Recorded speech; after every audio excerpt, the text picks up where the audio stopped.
લોકો જીવી રહ્યા છે એવી રીતે કે મોત પર વિશ્વાસ ન હોય. નિરાશ તે થાય છે જે ઈશ્વર પર વિશ્વાસ નથી રાખતા, અને અભાગ્યા તે હોય છે જે ઈશ્વરની આપેલી ભેટનો આભાર નથી માનતા. યાદ રાખજો કે જો કોઈ દોસ્ત તેમનું રાઝ બતાવે તો સમજી લેજો કે તેણે પોતાની ઇજ્જત તમને સાચવવા આપી છે. તે અમાનતનું રક્ષણ કરવું. જે સૌથી પહેલા ક્ષમા માંગે છે તે સૌથી બહાદુર છે. જે સૌથી પહેલા ક્ષમા કરે છે તે સૌથી વધારે શક્તિશાળી છે. અને જે સૌથી પહેલા ભૂલી જાય છે તે સૌથી વધારે સુખી છે. દરેક વ્યક્તિને દરેક વાતનો જવાબ દેવો જરૂરી નથી. ઘણી જગ્યાએ મૌન રહેવું પડે છે, દિલ મોટું રાખવું પડે છે. દરેક તમને સમજી શકતા નથી અને દરેકને તમે સમજાવી શકતા નથી. સૌથી ખતરનાક નારાજગી તે હોય છે જેમાં તમે તે માણસને ક્યારેય બતાવતા નથી કે તમે નારાજ છો. લોકો શિખામણથી નહીં પરંતુ ઠોકરથી શીખે છે, કારણ કે શિખામણ એક કાનથી અંદર જઈને બીજા કાનથી નીકળી જાય છે, પરંતુ ઠોકર સીધી દિલને લાગે છે.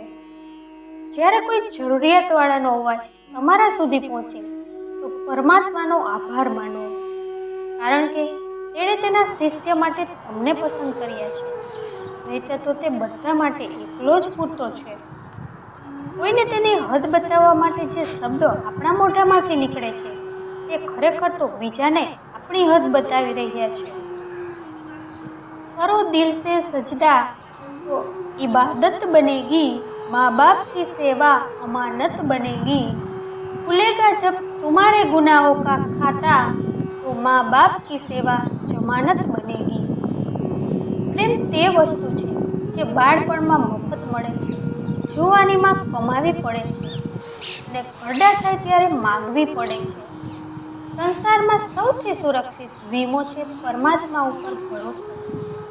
ખાસ યાદ રાખજો અને સારા કર્મોથી કિસ્મતને ભરતા રહેવું.